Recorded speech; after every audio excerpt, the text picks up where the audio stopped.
आज की video lecture का टॉपिक है 1857 के संघर्ष का स्वरूप, nature of the struggle of 1857 AD. 1857 के संघर्ष के बारे में तो हम सभी लोग जानते हैं। 1857 का यह संघर्ष भारतीय इतिहास में अपना एक विशेष महत्व रखता है, लेकिन 1857 के इस संघर्ष के स्वरूप पर अनेक प्रश्न उत्पन्न होते हैं कि क्या यह एक विद्रोह था अथवा एक स्वतंत्रता संग्राम। विभिन्न इतिहासकारों ने भिन्न भिन्न मतों द्वारा अपनी मानसिकता और दृष्टिकोणों के द्वारा इसे एक सैनिक विद्रोह और एक स्वतंत्रता संग्राम का नाम दिया है। अधिकांश ब्रिटिश इतिहासकार इसे एकमात्र सैनिक विद्रोह बताते हैं। भारत के जो तत्कालीन सचिव थे, जिनका कि नाम था अर्ल स्टैनले,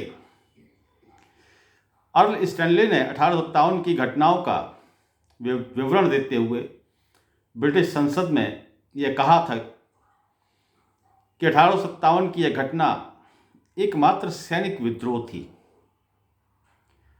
इसी प्रकार से सर जॉन लॉरेंस थे, उन्होंने कहा कि यह एकमात्र सैनिक विप्लव था अर्थात विद्रोह था जिसका तत्कालीन कारण चर्बी वाले कारतूस थे।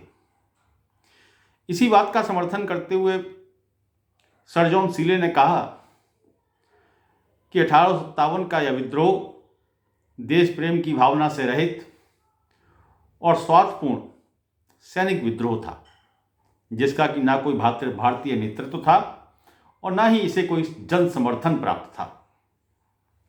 लेकिन यह एक विप्लव नहीं था, यह एक विद्रोह नहीं था। यदि यह एक विद्रोह होता तो यह किसी वर्ग विशेष के द्वारा किया गया होता। वर्ग विशेष का तात्पर्य यह है कि यह वर्ग विशेष जाति के द्वारा, वर्ग विशेष कृषक संप्रदाय के द्वारा, वर्ग विशेष सैनिक टुकड़ी के द्वारा किया गया होता, तो हम इसे एकमात्र सैनिक विद्रोह मान सकते थे, सैनिक विप्लव मान सकते थे। परंतु 1857 का यह संघर्ष किसी वर्ग विशेष द्वारा नहीं किया गया था, बल्कि सम्मिलित रूप से किया गया था, जिसमें भारतीय जनता, कृषक, शासक और सैनिक सभी ने सम्मिलित रूप से भाग लिया था। इसलिए यह एक विद्रोह नहीं था, यह एक विप्लव नहीं था, अपितु राष्ट्रीयता की भावना से ओतप्रोत होकर के एक राष्ट्रीय जन आंदोलन किया गया था। यह सत्य है कि क्रांति का आरंभ जो हुआ 1857 में मंगल पांडे के विस्फोट से हुआ, जिसका तत्कालीन कारण चर्बी वाले कारतूस थे। लेकिन चर्बी वाले कारतूस इतनी बड़ी क्रांति का एकमात्र कारण कदापि नहीं हो सकते। अनेक विद्वानों का यह मत है कि यह क्रांति निश्चित ढंग से और योजनाबद्ध तरीके से लागू नहीं की गई थी। इसलिए यह एक विप्लव ही था, यह एक विद्रोह ही था। परंतु यथार्थ में यह क्रांति योजनाबद्ध तरीके से ही प्रारंभ की गई थी। यदि यह एक योजनाबद्ध तरीके से प्रारंभ नहीं की जाती तो क्या इसमें इतना बड़ा जन समुदाय एक साथ भाग ले सकता था? इस क्रांति के नेता, इस क्रांति की सेना गांव-गांव एवं छावनियों में साधुओं के वेश में घूम घूम कर चपाती एवं कमल के फूल के द्वारा इस क्रांति का प्रचार कर रही थी। जो इस क्रांति के प्रतीक बन गए थे, चपाती और कमल का फूल। नाना साहेब तीर्थ यात्रा के बहाने कानपुर, दिल्ली, लखनऊ, झांसी आदि स्थानों पर क्रांति का प्रचार कर रहे थे। मुगल सम्राट बहादुर शाह जफर ने अपने गुप्त पत्रों के द्वारा, अपने घोषणा पत्रों के द्वारा, गुप्त घोषणा पत्रों के द्वारा क्रांति का प्रचार किया। प्रमाण मिलते हैं इन सब चीजों के। मुगल सम्राट बहादुर शाह जफर ने राजपूत राजाओं को गुप्त पत्र लिखे और इस स्वतंत्रता संग्राम में सहयोग की मांग की थी। उस समय फैजाबाद के मौलवी अहमद शाह अवध में प्रचार कर रहे थे। पटना के पीर अली पटना में प्रचार कर रहे थे अंग्रेजों के विरुद्ध। ये सभी क्रांतिकारी एक दूसरे से संपर्क बनाकर योजनाबद्ध तरीके से कार्य कर रहे थे। अतः यह स्पष्ट होता है कि यह संघर्ष एक योजनाबद्ध संघर्ष था, जिसके लिए 31 मई 1857 की तारीख निश्चित की गई थी। अनेक विद्वानों का यह भी मानना है, यह कथन है, यह संघर्ष सीमित स्थानों पर होकर के रह गया, इसलिए यह राष्ट्रीय आंदोलन नहीं था। जबकि इस संबंध में विश्व इतिहास गवाह है कि विश्व में जितनी भी क्रांतियां हुई, क्या वे पूरे देश में फैली या उस देश की पूरी जनता ने, उसकी संपूर्ण जनता ने उस क्रांति में भाग लिया। इंग्लैंड में 1688 ईस्वी में शानदार क्रांति हुई। यह क्रांति पूरे इंग्लैंड में नहीं बल्कि केवल लंदन शहर में थी, सीमित रह गई थी।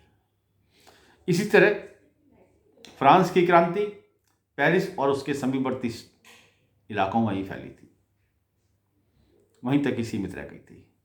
तात्पर्य यह है कि विश्व की कोई भी क्रांति पूरे देश में कभी नहीं फैली, न ही उस देश की समस्त जनता ने उसमें भाग लिया। फिर भी यदि भारत जैसे विशालतम देश, बहुजातीय देश में यह क्रांति उत्तर भारत के एक बड़े भूभाग में हुई तो उसके महत्व को सीमित नहीं किया जा सकता। विद्वान इतिहासकार डॉक्टर रमेश चंद्र मजूमदार जी एवं एसएन सेन का यह कथन है कि 1857 में राष्ट्रीयता की भावना का जनमानस में उदय नहीं हुआ था। इस कारण से इस संघर्ष को राष्ट्रीयता से प्रेरित नहीं माना जा सकता।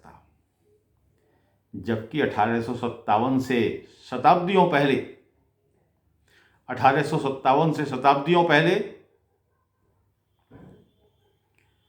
मौर्य साम्राज्य के संस्थापक चंद्रगुप्त मौर्य, नाम सुना होगा आपने। चंद्रगुप्त मौर्य ने 322 ईसा पूर्व में, ईसा पूर्व की बात कर रहा हूं, 322 ईसा पूर्व में भारत को एकता के सूत्र में बांधा था और दक्षिण भारत को विजय करके राष्ट्र की इस भावना को साकार कर दिया था, राष्ट्रीयता की भावना को साकार कर दिया था उन्होंने। इसके बाद, ये बात तो 322 ईसा पूर्व की हुई। इसके बाद आधुनिक युग में टीपू सुल्तान ने भी राष्ट्रीयता की भावना से उत्प्रोत होकर के विदेशियों को हिंदुस्तान से बाहर निकालने में अपनी जान तक न्यौछावर कर दी थी। राष्ट्रवादी विनायक दामोदर सावरकर का नाम आपने सुना होगा। विनायक दामोदर सावरकर जी ने अपनी पुस्तक the war of Indian independence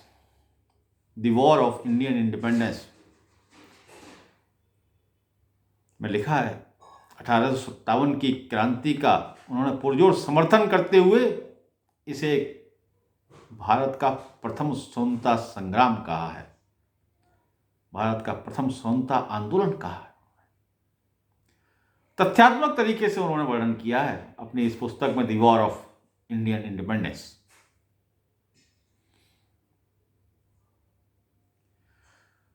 तो जिन लोगों ने, जिन विद्वान ब्रिटिश इतिहासकारों या हमारे भारतीय इतिहासकारों ने एकमात्र सैनिक विप्लव कहकर के इसके स्वरूप को सीमित करने का प्रयास किया, इन तथ्यों से यह स्पष्ट होता है कि 1857 का यह संघर्ष एक राष्ट्रीय जन आंदोलन था, क्योंकि इसमें भारत के जनमानस ने सक्रिय रूप से भाग लिया था। यह वह संघर्ष था जिसमें सैनिकों के अतिरिक्त भारतीय जनता, कृषक वर्ग, शासक वर्ग सहित सभी ने सम्मिलित होकर के अंग्रेजों के विरुद्ध आवाज उठाई थी, आवाज बुलंद की थी। यह वह महान संग्राम था जिसमें हिंदू और मुसलमान दोनों ही समुदायों ने अपने सभी मतभेदों को बुला करके कंधे से कंधा मिला करके अंग्रेजों के विरुद्ध उठ खड़े हुए थे। इस दृष्टिकोण से यह एकमात्र विद्रोह, गदर या विप्लव नहीं कहा जा सकता, अपितु यह राष्ट्रीयता की भावना से उत्प्रोत